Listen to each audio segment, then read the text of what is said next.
Bună, dragii mei, bine ați venit la previziunile voastre pentru energia lunii iulie. Acestea se aplică tuturor celor care au soarele, luna și ascendentul în Gemeni. Să vedem așadar cu ce noutăți ne întâmpină luna iulie. Pe 3 iulie vom avea pentru început evenimentul de lună plină din Capricorn, din casa voastră a 8-a. Soarele în acel moment se regăsește în casa a doua, în Rac, în casa banilor, a valorilor, a stimei voastre de sine, a modului în care voi vă vedeți, a planului vostru financiar, a economiilor. Casa 8-a vorbește despre taxe și impozite, despre pensie alimentară, despre asigurări, despre banii partenerului, subiecte tabu, subiecte misterioase, sexualitate, putere, despre credite. Luna plină, după cum știm, aduce finalitate. Este necesară o corecție. Ajungem la o concluzie sau trebuie să ajungem la o concluzie în legătură cu chestiunile legate de casa 8-a. Ce anume se petrece în viața noastră acum care trebuie finalizat? Arhetipul Capricornului vrea rigurozitate și vrea precizie în toate aceste lucruri enumerate. Puteți acum să închideți un credit sau să luați o hotărâre importantă în legătură cu creditul pe care îl aveți în desfășurare, dacă se aplică. Puteți acum să ajungeți la un divorț, dacă este cazul, să ajungeți la un partaj, dacă este cazul. Puteți acum să ajungeți la o concluzie în legătură cu intimitatea voastră la nivel sexual, să fiți mai respectați la nivel de putere, să vi se recunoască puterea, la nivel de contracte deja încheiate, să se schimbe ceva, să fiți mai avantajați pentru că v-ați câștigat acest drept. Mergem mai departe și pe 10 iulie Marte schimbă semnul din Leu în Fecioară. Intră în casa voastră a 4-a. Casa a 4-a vorbește despre familie, despre casă, despre părinți, despre trecut, originile mele, neamul meu. Iar Fecioara este un semn foarte organizat, este semnul echilibrului între casă și serviciu, este semnul disciplinat și semnul sănătății. Așadar, cu planeta acțiunii aici veți avea foarte multă energie să faceți lucruri. Marte, planeta acțiunii în semnul curățeniei, poate însemna o curățenie generală. La nivel de relații cu părinții, la nivel de casa voastră în care locuiți, să faceți schimbări prin casă, să vă reconectați cu oameni din trecutul vostru, să fiți acum mai preciși, mai organizați în cele ce au legătură cu casa, cu părinții, să vă preocupați mai mult de casa voastră, confortul vostru, sănătatea voastră, de modalitatea în care sunteți voi când ajungeți acasă și să vă găsiți echilibrul. De îndată ce intrați pe ușa casei, serviciul rămâne la ușă. Puteți să începeți acum să lucrați de acasă sau pe parcursul acestei luni să vă luați mai multe proiecte acasă sau să vă retrageți acasă, să vă luați concediu. Pe 17 iulie, în casa a doua în Rac, are loc evenimentul de lună nouă. O lună nouă înseamnă noi intenții, noi direcții, noi dorințe. Racul înseamnă familie, casă, trecut, rădăcina mea, iar casa a doua este casa banilor. Casa valorilor mele, a proprietăților mele, a planului meu de viitor, a modului în care eu mi economisesc banii și îi investesc, a stimei mele de sine. Pe ce pun eu preț? Ce prețuiesc? O lună nouă, după cum spuneam, înseamnă intenții noi. Un plan de economisire, un plan bun de economii, ajustarea bugetului, bani pentru copii, pentru familie, cum să faceți mai mulți bani dacă este cazul. Apare nevoia de a vă extinde, de a câștiga mai mult pentru viitor, pentru copii, sau apare nevoia de a investi în copii. Luați în considerare toate aceste lucruri. Apare de asemenea nevoia să vă vindecați de traume din trecutul vostru care s-au regăsit în mediul vostru familiar, care poate au legătură cu modalitatea în care voi acum vă gestionați finanțele și le puteți depăși. Puteți acum să vă trasați mai riguros ideea, percepția, să vă curățați, să aveți mintea mai limpede pentru un viitor mai bun. Pe 22 iulie, Venus, planeta iubirii, care se regăsește în Leu deja, în casa voastră a treia, intră în perioada de retrogradare până pe 4 septembrie. Planeta iubirii și a stimei de sine, guvernatoarea relațiilor, însemnul pasiunii, casa comunicării, a distanțelor scurte, a vecinilor, a cartierului, a rudelor, a cercului vostru de prieteni apropiați, a studiilor. Ce înseamnă retrogradarea? Înseamnă că în această perioadă revizităm locuri din trecut, reapar emoții din trecut care poate au legătură cu relații vechi de iubire, cu banii. Sau că putem acum să reluăm niște teme care au mai avut loc în viața noastră, pentru că odată la 8 ani Venus retrogradează în același semn, în același loc în harta voastră și să vedeți cu ce se aseamănă această poveste cu cea de atunci. Puteți relua acum comunicarea cu niște rude cu care nu ați mai vorbit de mult. Puteți face drumuri către zone, către direcții în care nu ați mai fost de ceva vreme. Sau este momentul să vă întrebați, îmi place unde locuiesc, îmi place cartierul, îmi plac oamenii care îmi sunt prieteni, pentru că o retrogradare poate însemna o deconectare de la suflet în acest context, Venus în Leu. Și fie să fiți mai închiși, să nu puteți exprima iubirea, fie să o exprimați prea mult. În tot cazul, aceasta este o energie temporară, după care lucrurile își vor reveni la momentul anterior retrogradării. Poate începeți niște studii noi, poate doriți să investiți în dezvoltarea voastră personală, să vă înscrieți la niște studii în acest moment. Toate aceste lucruri se pot întâmpla. Important este să vă ascultați inima și să vă reconectați cu voi înșivă și să tratați cu iubire creativ toate aceste aspecte care au legătură cu casa a treia. Tot pe 22 iulie, soarele intră aici în Leu, în casa voastră a treia și va lumina aceste lucruri pe care Venus retrogradă acum le are de lucrat. Veți avea energie, veți avea susținere să faceți pace, poate cu vecinii, să vă reconectați cu rudele cu care nu v-ați văzut de mult sau să începeți odată lucrurile la care vă tot gândiți, studiile la care vă tot gândiți. Această casă mai are legătură și cu comerțul și cu tranzacțiile, cu achizițiile. Poate doriți acum să achiziționați ceva nou. Poate fi o mașină, poate fi o casă. Eu vă doresc tuturor să aveți o lună iulie minunată și să vedem ce ne spune energia cărților oracol. Pentru Gemeni iulie, primul mesaj este prădător. Poate ajungeți acum la o concluzie cu luna plină din Capricorn, din casa 8-a, că undeva vă dădeați energia, că undeva v-ați dat puterea sau că v-a fost luată puterea sub o formă sau alta. Taxele și impozitele pot fi aici în discuție sau doriți să încheiați un credit, să revizuiți niște termeni contractuali care au legătură cu un credit pentru că vi se scurge energia printre degete.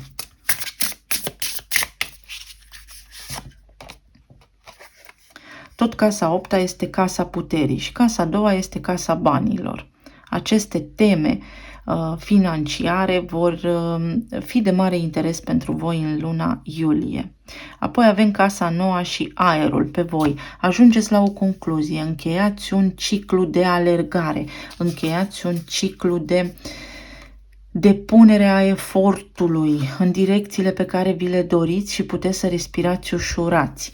Pentru că voi veniți după o lungă perioadă de încercări, de efort suplimentar depus în zona axei materiale, în zona axei casa a doua, casa a 8-a, Taur, Scorpion. În sfârșit vă luminați, în sfârșit vă conectați cu oamenii potriviți care vă pot ajuta în viitor.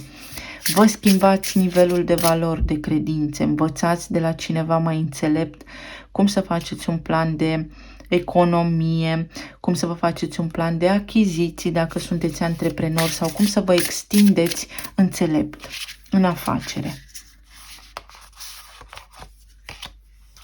Pe de altă parte, acest mesaj mai poate însemna că în sfârșit vă liniștiți mintea pentru că sunteți foarte stresați. Următorul mesaj, cel de-al treilea ochi, chakra 6 și am numărul 2, intuiția voastră. Este un moment foarte bun în luna iulie să vă reconectați la intuiția voastră, să apăsați sau să călcați frâna. Este foarte benefic la nivel energetic pentru voi să luați o pauză, cel puțin din activitatea voastră, și să vă întoarceți la 180 de grade atenția pe casa voastră, Marte în Fecioară, pentru că în acel moment de liniște și de contemplare vă vin idei noi. Sau poate achiziționați o casă, sau poate recuperați niște bunuri, sau vă recuperați voi energia, bucăți pierdute din voi. Vă recâștigați independența financiară unii dintre voi aici. Mai departe, ce mesaj avem pentru gemeni? Iulie, vedeți cu claritate ceva, vă luminați la nivel mental, găsiți o soluție foarte bună pentru provocările pe care le aveți. Veți fi brici, inteligenți, iuți, sclipitori. Meditație pentru creativitate. Iată, în perioada de retrogradare a planetei Venus în casa voastră a treia, pentru că vorbim despre casa care vă aparține vouă de drept, aveți ocazia să revizitați proiecte din trecut sau să vă dați seama ce vă place cu adevărat să faceți. Lucruri care vă scot din rutina voastră, să vă redobândiți energia fizică în primul rând, să începeți un soi de activitate fizică sau proiecte noi la care înainte doar îndrăzneați să visați. Transformare și schimbare la nivel de relații pentru foarte mulți dintre voi și la nivel de parteneriate de casa 8-a. Încheiați un parteneriat solid acum care vă dă putere financiară pentru viitor, pentru ca voi să vă puteți susține familia. Ce zonă va fi de maxim interes pentru voi luna aceasta? Abundența și prosperitatea. Axa prosperității. Vă puteți lumina acum, găsiți cheia succesului, piatra filosofală la nivel de abundență, începe să construiți ceva de durată. Unii dintre voi un imperiu. Scăpați de griji. Luna martie are legătură cu voi aici, începutul primăverii organic, deci veți avea un început organic. Avem semnele pești și berbec, în opoziție Fecioara și Balanța, deci Venus care este implicat aici și Marte care este implicat aici. Avem așa, un început nou la nivel de relație, poate acum vă conectați la nivel de relații de parteneriate cu oameni puternici care vă duc către construirea unui imperiu, după cum spuneam. Poate vă reconstruiți încrederea în voi și vă stima voastră de sine, vă vindecați rănile din trecut și traumele care, de fapt și de drept, nu vă aparțin. Poate intrați într-o relație cu cineva foarte prosper din punct de vedere financiar. Poate renunțați la un sacrificiu, vă eliberați de un sacrificiu, vă eliberați de a susține, vă eliberați din a susține pe cineva pentru care nu aveți niciun fel de responsabilitate. Vă ocupați mai mult de corpul vostru, de sănătatea voastră, de echilibrul dintre casă și serviciu. Luați o pauză și spuneți, ăsta este momentul de liniște. Toată luna pentru voi are legătură cu impact financiar, dar este pusă amprenta și pe bani, pe stimă de sine, pe proprietăți, pe valoare, pe ceva ce începe acum și este pentru viitor, este de lungă durată. Mai departe, mesajele pentru gemeni în luna iulie. Bastonul. Trebuie să ai atenția pe sănătate. Fii atent la sănătatea ta. Marte în Fecioară. Am spus când am descris tranzitele pentru această lună, pentru că este foarte important.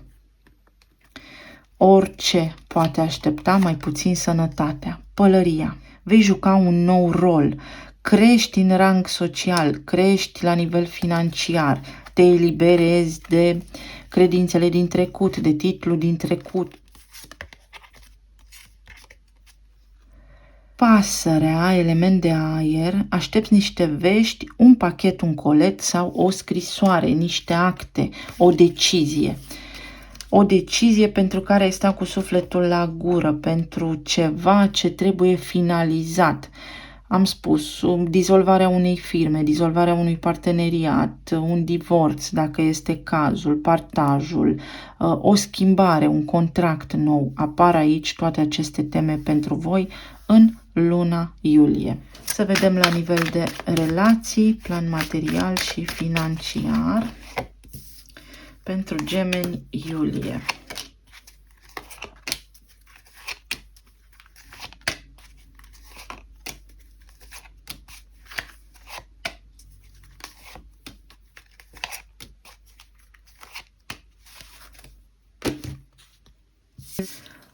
La nivel de relații avem înaltul preot, împăratul, 3 de spade și spânzuratul.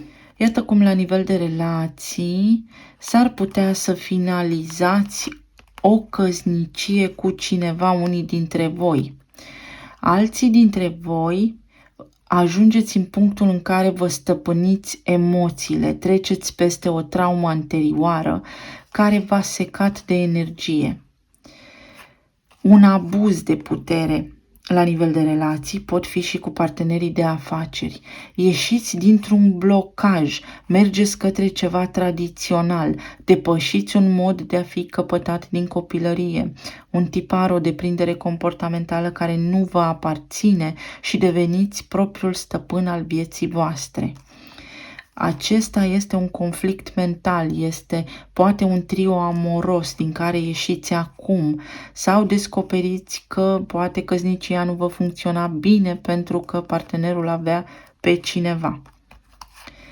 Mai departe, căpătați o altă perspectivă, ieșiți dintr-un sacrificiu în căsnicia voastră, ajungeți în sfârșit să fiți împăratul la nivel de relații, să vă puteți susține familia.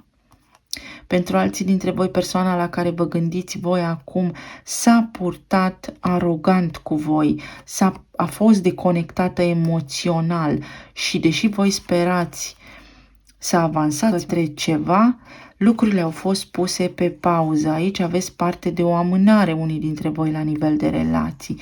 Ceva nu funcționează bine și acest lucru vă dă bătaie de cap.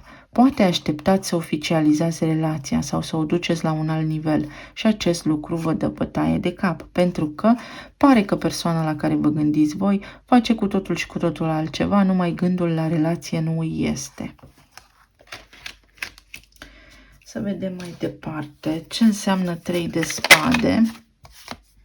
Asul de cupe. Unii dintre voi vă temeți pentru iubirea voastră sau vă întrebați dacă iubirea voastră a ajuns la un final sau nu. Pentru că, iată, puteți juca un alt rol. De la a mă întâlni cu partenerul meu și a fi într-o relație cu el, la a intra într-o căsnicie cu acesta. Pentru alții dintre voi vă este teamă că iubirea s-a terminat.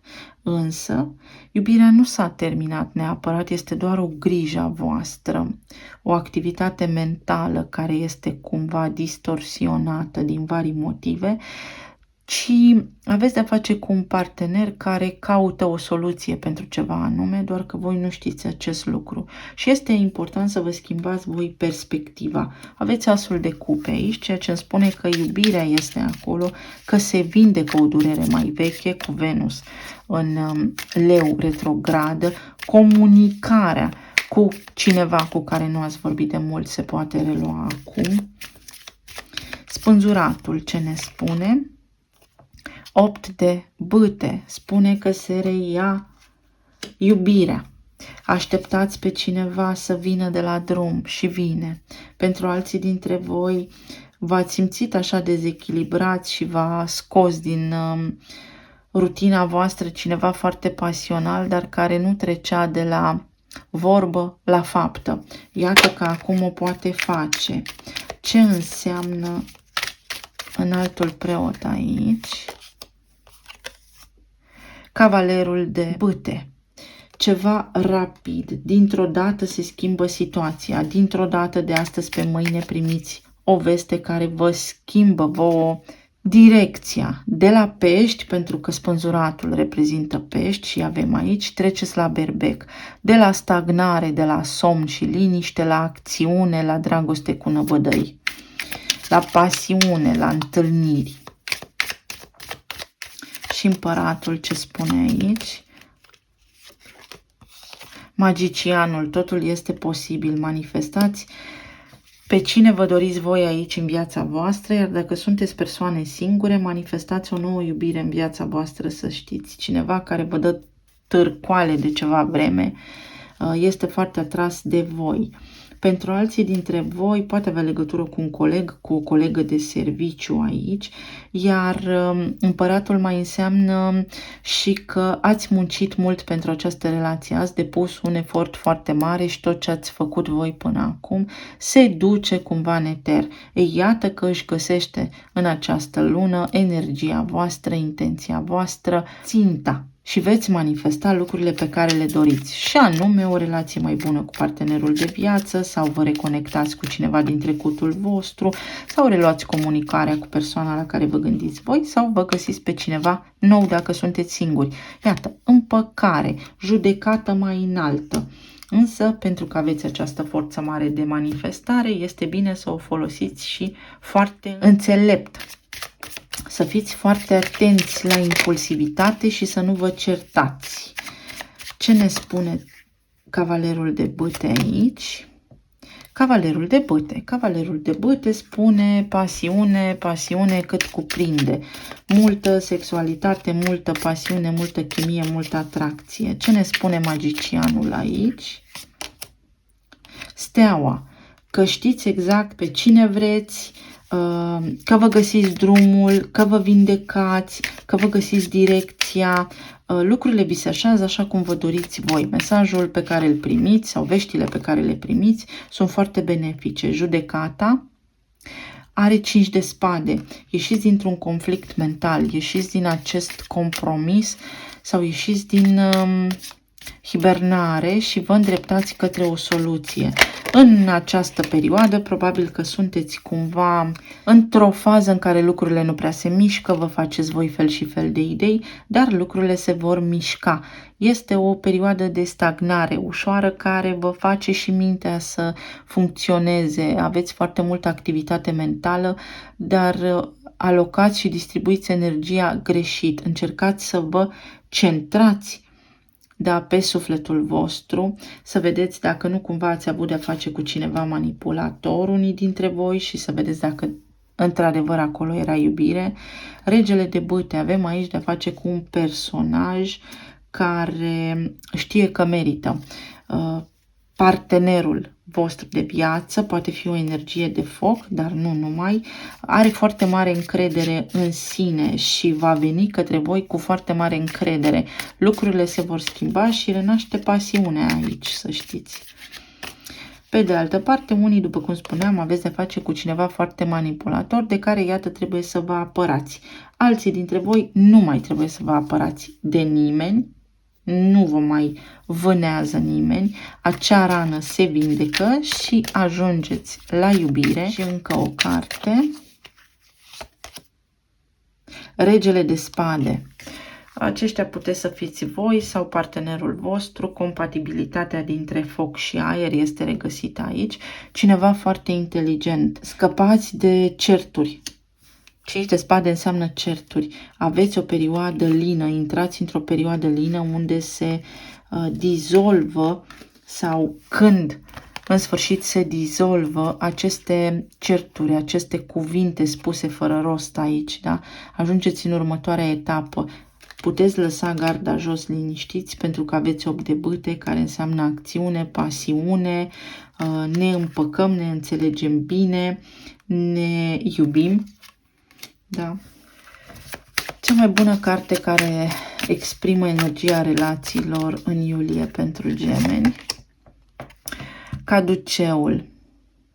Vei primi vești de la distanță sau vești de la cineva care nu este lângă tine, nu este cu tine în acest moment și se vindecă perspectiva, se vindecă relația, veștile acestea te vindecă, te fac să te simți bine, indiferent de veștile pe care le afli. Și încă o carte.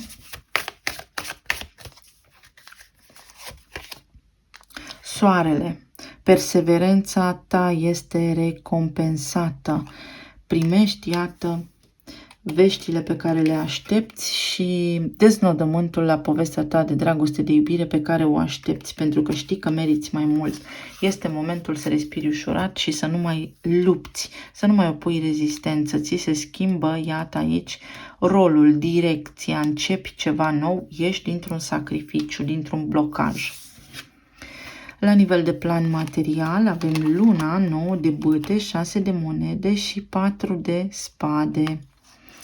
După o lungă perioadă în care ai tot ezitat sau în care statutul tău social, financiar, serviciul tău a fost confuz, pus sub semnul întrebării sau tot timpul te-ai temut pentru lipsa de bani, acum lucrurile se echilibrează și poți respira ușurat. Vine o perioadă de liniște în care trebuie să te liniștești ca să te echilibrezi la nivel de sănătate. 9 de bâte spune rană. Vin după o lungă perioadă de muncă, după efort susținut, după lupte depuse și nu-mi dau seama că toate lucrurile acestea îmi fac rău, psihic și fizic, și este momentul să iau o pauză, să mă bucur de viață și să mă liniștesc. Pentru alții dintre voi v-am spus, găsiți o cale să scăpați de niște datorii, de niște lucruri. Habar nu aveați că se putea rezolva ceva într-o oarecare măsură. Alții dintre voi dizolvați la luna plină un parteneriat, scăpați de niște datorii, dizolvați ceva acolo care are legătură cu casa a 8-a și vă simțiți ușurați ulterior pentru că reintrați într-o postură de echilibru. Primiți ajutor sau încheiați un contract care, într-o oarecare măsură, vă scoate la suprafață. Ce înseamnă luna aici? Luna înseamnă și intuiție, și clarvedere, și inspirație de ultim moment. 8 de cupe, părăsiți această stare de confuzie, de lipsă. 4 de spade. Faetonul, mergeți către drumul vostru, către stea, către împlinire, către abundență. Mai departe, la nivel emoțional, avem 2 de bâte, 3 de bâte, regina de spade și regele de monede. În această perioadă, mai ales în luna iulie, faceți planuri de manifestare și de organizare. Faceți niște planuri care vă ajută să vă organizați, mai ales la nivel mental, cu regina de spade aici. Ajungeți la niște concluzii înțelepte care vă pun într-o poziție de putere. Vă regăsiți puterea interioară. Avem acea activitate din casa voastră a treia care vă ajută. Trebuie să faceți ceva nou pentru binele vostru, pentru dezvoltarea voastră personală. Studiați ceva, analizați ceva și veți pune în practică. Faceți un parteneriat. Intrați într-un parteneriat care va aduce succes. La nivel de sănătate este foarte important să luați o pauză de la atâta activitate mentală și să încercați să coordonați lucrurile, poate la serviciu mai înțelept sau poate acasă să împărțiți responsabilitățile cu partenerul de viață dacă aveți. Alții dintre voi văd că vă decideți să vă asumați un rol sau preluați o responsabilitate, dar pentru care vă asigurați înainte că este ceea ce vă trebuie sau că o puteți susține. Iar aici avem intenții noi la nivel de sănătate, la nivel financiar. Este important să aveți grijă de voi și de sănătatea voastră pentru a nu ajunge să vizitați vreun specialist, vreun cadru medical. Ce caută 2 de bâte aici? Ce planificați voi? Către ce vă îndreptați? Luna, sunteți într-o căutare de vindecare, vreți o soluție, vreți să faceți o schimbare și nu știți cum, dar veți avea intuiția foarte ascuțită, veți avea mentalul foarte ascuțit. Ascultați-vă intuiția, mintea și cel de-al treilea ochi. Aveți un soi de realizare, de descoperire fantastică care vă ajută și vă ridică vibrația. 5 de monede, descoperiți o traumă, vă eliberați de ceva, de o legătură veche din trecut, de niște greutăți. Respirați, ușurați acum, reușiți, aveți parte de o victorie. 7 de cupe, de neclaritate, de vreți să faceți o alegere, dar aveți opțiune, aveți de unde alege. Aveți alegeri înainte care vă duc către succes, asul de monede, regele de monede și asul de monede. Veți avea o perioadă foarte stabilă în viața voastră. Luna iulie este o lună stabilă. Este important să vă ascultați intuiția și să nu mai fiți naivi, să puneți foarte bine în echilibru viața personală față de cea profesională sau cu cea profesională pentru a nu ajunge să rămâneți unii dintre voi singuri sau să vă puneți la pământ sănătatea.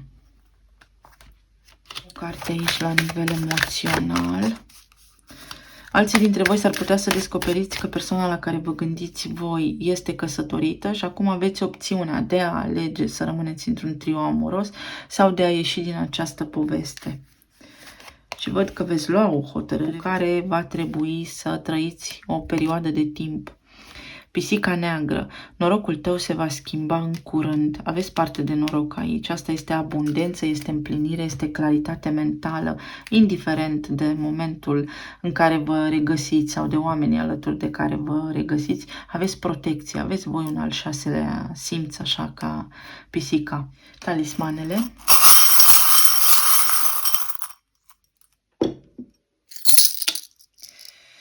Iată, copiii sunt foarte importanți. Faceți planuri de viitor pentru copii. Ceva nu funcționează aici, poate cu copiii sau au nevoie de ajutorul vostru și le întindeți o mână de ajutor. Ceva ce are legătură cu copiii și cu un început aici vă macină. S-ar putea să fie nevoie să achitați niște bani pentru copii. Aveți de ok, șanse. Vă așteaptă cineva unde sunteți bineveniți. Aici revizitați trecutul, familia, neamul, rădăcinile voastre, iată, cu care vă conectați acum și vă simțiți bine, parcă căpătați încredere, vedeți ceva în trecutul vostru, în familia voastră, care vă face să vă relaxați, se produce o schimbare, iată, veți comunica, după cum v-am spus, cu cineva din trecutul vostru, dacă asta vă este intenția reală, pentru că puteți, pentru că este indicat să o faceți, primiți ajutor, da, se materializează această dorință. Alții dintre voi plecați în concediu și foarte bine faceți pentru că este foarte indicat să vă relaxați. Și credeți-mă când vă spun că Marte în Fecioară poate face ravagii, pot ieși acolo la suprafață o grămadă de lucruri legate de sănătatea voastră. Iată, plecați în concediu, în vacanță, la un resort, dacă asta vă doriți, da, se întâmplă, aveți banii, aveți șansa, aveți reușita, se așează lucrurile astfel încât să faceți o călătorie, poate vă ajută copiii voștri să vă facă un cadou de genul acesta. Bucurie, veți avea parte de bucurie în luna iulie. Mai avem aici soarele, iată, mult optimism și energie. Inițiala C. Este nevoie ca voi să vă recăpătați aerul acela juvenil și copilăros, să vă relaxați, pentru că altfel pierdeți și kilograme, dar vă slăbiți imunitatea și organismul. Inițiala Z, cineva vă zice ceva care vă bucură foarte tare, deci un mesaj, iată, sănătatea iarăși este foarte, foarte, foarte importantă. 3 șanse, toată amprenta aceea din casa a treia pentru voi este foarte importantă. Aveți noroc la bani, încheiați ceva, vă vindecați de ceva sau este important să faceți niște analize dacă aveți nevoie, după cum spuneam, cineva vă spune ceva care vă bucură și vă dă speranță, se întâmplă un miracol, ceva la care nu vă așteptați, inițiala L, steaua, direcția voastră, iată vărsătorul, direcția voastră, vă conectați cu un prieten vechi sau vă ajută un prieten vechi sau vă câștigați libertatea, independența, aveți 3 chei, aveți drumul și libertatea să alegeți ce vreți să faceți de acum înainte, iar luna aceasta va trebui să vă reconectați la sufletul vostru și să faceți cu iubire absolut tot ceea ce faceți. La inițiale aici mai avem liniște, trebuie să vă relaxați din nou. Alții dintre voi vă așezați pe tron, aveți o reușită, sunteți promovați, primiți o ofertă de nerefuzat, un caz, rezolvați un caz medical, un caz legal, ceva de genul acesta. Licăr, veți avea o sclipire de moment într-o zi de joi. Este foarte benefică ziua de joi pentru voi și vă găsiți locul sau vă schimbați locul sau vizitați un loc foarte drag vouă, faceți o călătorie. cu înțelepciune, vă conectați cu cineva foarte înțelept. Inițiala X, ajungeți la un capăt, vedeți, la o finalitate. Trageți o concluzie în luna iulie foarte bună pentru voi. Aici tema copiilor este foarte importantă. Trebuie să vă reconectați cu copiii, cu ai voștri copii. Foarte important. Și aici avem cuvântul noi. Un talisman de dragoste.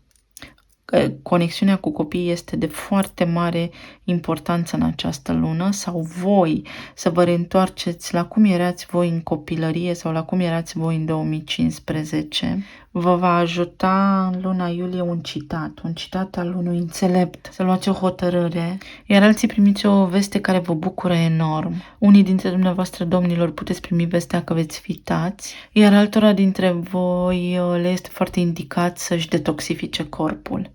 Foarte indicat și foarte bine pentru sănătate acest lucru.